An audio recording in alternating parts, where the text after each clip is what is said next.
Good evening, and welcome to Buzz Bulletin. I'm Dylan Hart, and tonight we bring you breaking news from the Middle East, where tensions have escalated dramatically between Israel and Hezbollah.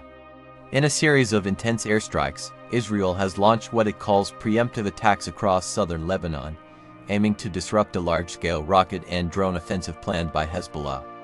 Let's dive into the details of this developing story. According to the Israel Defense Forces, approximately 100 Israeli fighter jets were involved in this large-scale operation early Sunday morning. The IDF claims these jets successfully destroyed thousands of Hezbollah's rocket launchers, which they say were positioned for an imminent attack on Israeli territory.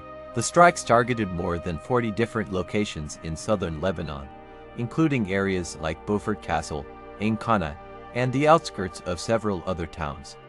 These were significant targets believed to house rocket launchers and other military assets of Hezbollah.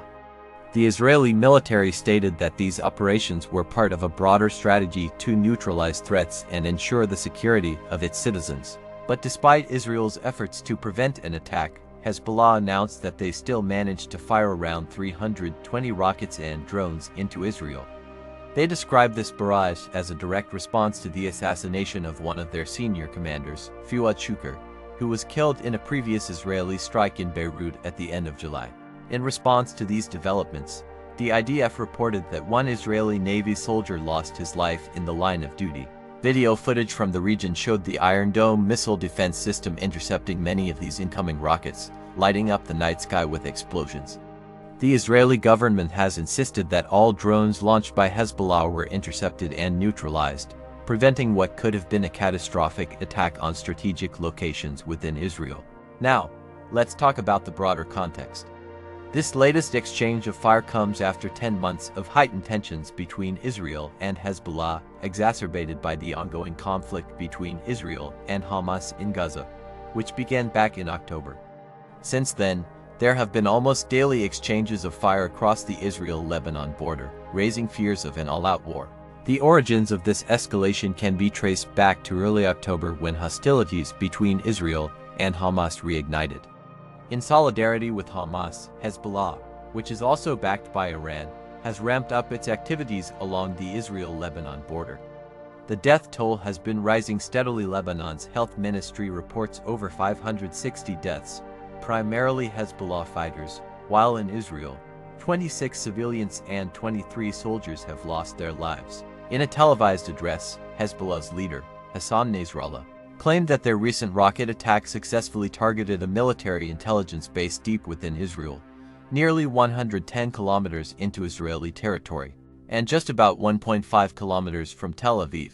Nasrallah warned that Hezbollah is ready to continue its offensive if it deems necessary, highlighting that their recent actions were a calculated response to Israeli provocations. The conflict has not only caused loss of life but has also led to a humanitarian crisis. The United Nations reports that nearly 200,000 people have been displaced on both sides of the border as families flee the violence. Lebanon's Prime Minister, Najib Mikati, who has limited influence over Hezbollah, has been urging for calm, calling for an end to what he calls Israeli aggression and the implementation of the UN resolution that concluded the 2006 war.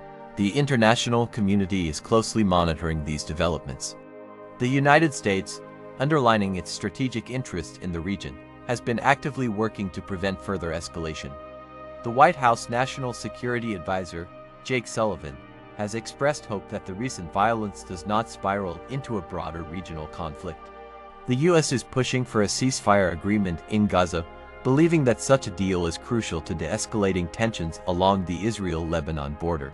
As we wrap up this segment, it's clear that the situation remains volatile. Both sides seem prepared for a prolonged confrontation, each blaming the other for the escalation. The coming days and weeks will be critical in determining whether this conflict will lead to broader regional instability or whether diplomatic efforts can bring a temporary halt to the hostilities. Stay tuned to Buzz Bulletin for the latest updates on this developing story. I'm Dylan Hart, and we'll keep you informed as the situation unfolds. Do not forget to subscribe to our channel for all latest news. Thank you for watching, and good night.